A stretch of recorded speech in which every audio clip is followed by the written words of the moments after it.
বাংলাদেশ গত বছরের আন্দোলন লড়াই সংগ্রামের মধ্য দিয়ে যেই অর্জন করে সেইটা শুধু ৩৬ দিনের একটা লড়াই ছিল না, সেটা ১৬ বছরের ব্যবধানে বাংলাদেশ নতুন করে স্বাধীন হওয়ার মতো লড়াই ছিল না। এই লড়াইটা ছিল গত ১০০ বছরের বেশি সময় ধরে এই উপমহাদেশের আন্দোলনের ইতিহাসকে ছাপিয়ে দিয়ে যারা অহিংস পন্থায় একটা সশস্ত্র সন্ত্রাসী রাষ্ট্রীয় শক্তিকে পরাজিত করেছে এবং এই বাংলাদেশটাকে নতুন করে তারা স্বাধীন করেছে।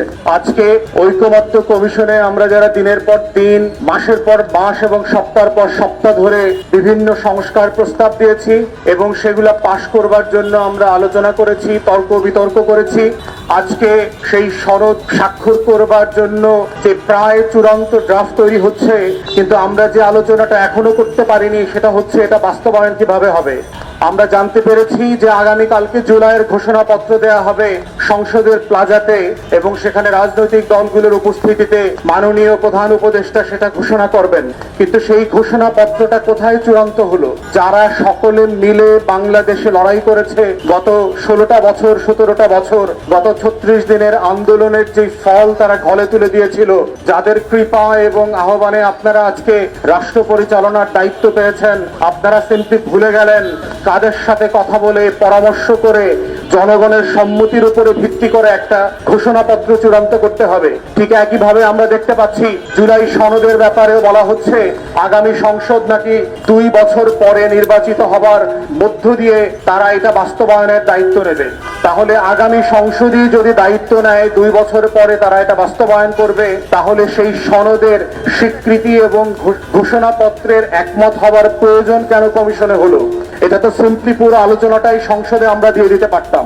তাহলে আজকে ঘোষণাপত্র চূড়ান্ত করবার যে প্রক্রিয়া, এইটা যেমন প্রশ্নবিদ্ধ করা হচ্ছে, ঠিক একইভাবে আমরা দেখতে পাচ্ছি জুলাই সনদের বাস্তবায়ন নিয়েও কোনো সিরিয়াস আলোচনা হচ্ছে না। আমরা আমাদের তরফ থেকে বারবার বলেছি জুলাই সনদের বাস্তবায়ন নিয়ে যদি কনক্রিট সমাধানে আমরা আসতে না পারি তাহলে আমরা এই সনদে স্বাক্ষর করব না। যেই সনদে সম্মতির প্রশ্নে আমার দরকার কিন্তু বাস্তবায়ন প্রশ্নে আমার মতামত থাকবে না, সেই সনদ গণ অভ্যুত্থানের সনদ হইতে পারবে না। তাই আমরা অন্তর্বর্তীকালীন সরকারকে বলছি গত বছরের এই সময়ের সারা বাংলাদেশের আন্দোলন লড়াই সংগ্রামকে মাথায় রাখেন, ভুলে যায় না ২৪-এ কি হয়েছে, জুলাই আগস্টের এই দিনগুলোতে গত বছর কি হয়েছে, শত শত শহীদের, আহতদের, বিধবাদের কান্নায় রক্তে কি কি আকাঙ্ক্ষার কথা বলা ছিল এবং সেই আকাঙ্ক্ষাগুলো বাস্তবায়ন করবার জন্য আপনাদের যে দায় ও দরদের রাজনীতি করবার কথা ছিল, রাষ্ট্র পরিচালনার করবার কথা ছিল, সেইখানে আমরা যথেষ্ট ঘাটতি দেখতে পাচ্ছি। তাই এখনো সময় আছে। আমরা বলছি, আহ্বান করছি এই সরকারকে ঘোষণাপত্রের ব্যাপারে সকলের সম্মতি নেন, সবার মতামতের উপরে ভিত্তি করেই ড্রাফট চূড়ান্ত করে কালকে পাঠ করেন। তা না হলে সম্মতি ছাড়া যেই জিনিস আপনারা পাঠ করবেন সেটা ইতিহাসের একটা ঘটনা হয়ে থাকবে কিন্তু ঐতিহাসিক দলিল হইতে পারবে না। অতএব সেই জায়গাতে আমাদের আহ্বান ঠিক একইভাবে জুলাই সনদের ব্যাপারেও এটা এজেন্ডাভুক্ত করে আলোচনা করতে হবে।